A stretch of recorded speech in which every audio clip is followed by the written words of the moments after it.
joining us now, Arizona Attorney General Mark Brnovich. I mean, your reaction to this report, because what Bill is reporting, sir, 2.2 million migrants apprehended in Biden's first year. In the month of May, by the way, that's the size of Nebraska. But now what was apprehended in the month of May, annualized, it's approaching the size of Kansas. How does it stop? Yeah, well, it stops by enforcing the law. And as you know, Liz, we have been involved in so many lawsuits against the Biden administration, including our recent lawsuit trying to sue him over, he's trying to give authority to DHS to grant asylum now, which is the continuing incentivizing people breaking the law. And I just want to make sure all the viewers here of your show appreciate. So the number you mentioned, the more than 2 million people, those are the encounters. And then on top of that, what Bill was just referring to is the 800,000 gotaways. So we are talking about more than 3 million people illegally entering our country since the Biden administration took over. And those 800,000 gotaways, almost 1 million people, these are the folks that are predominantly 18 to 35-year-old males, right, that are trying to avoid detection, wearing the camouflage and the black clothing. Yeah. We also have this newly elected Congresswoman in South Texas, Mayra Flores. She's going after the vice president's claim that progress is being made at the border. Watch this. She's honestly useless. I don't know why she's in that position.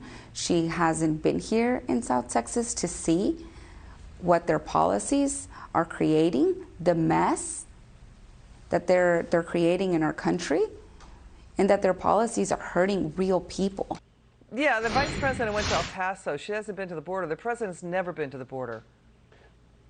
Yeah, you know, just this past week, Vice President Mike Pence was here in Arizona, and it's a sad state when a former vice president makes more visits to a border state than the current president or vice president. And the reality is no one along the southern border wants to even see the vice president anymore, except maybe the cartels, because they want to thank their hero in person, because the cartels are the only people now that have become empowered as a result of these failed policies. And one thing, Liz, we should all remember, more than 1,000 pounds of fentanyl just this month. Got it. We also have this. The National Police Association filed a FOIA lawsuit, Freedom of Act lawsuit, against Homeland Security over that Border Patrol whipping incident. They're saying that Homeland Security allegedly is sitting on information that proves the White House is making false accusations against Border Patrol in that horse reins whipping controversy. There's no proof that they were whipping anybody.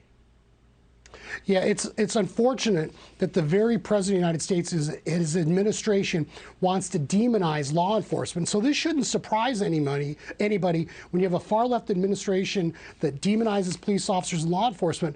That is what they're trying to do now with Border Patrol agents. They're trying to demonize and demoralize the very people trying to secure our border that are being overwhelmed by a lack of resources and a lack of enforcement authority by the Biden administration. All right, Mark Brnovich, it's great to have you back on. Will you come back again soon, okay, sir? It's good to see you. Of course, thank you. Good to see you.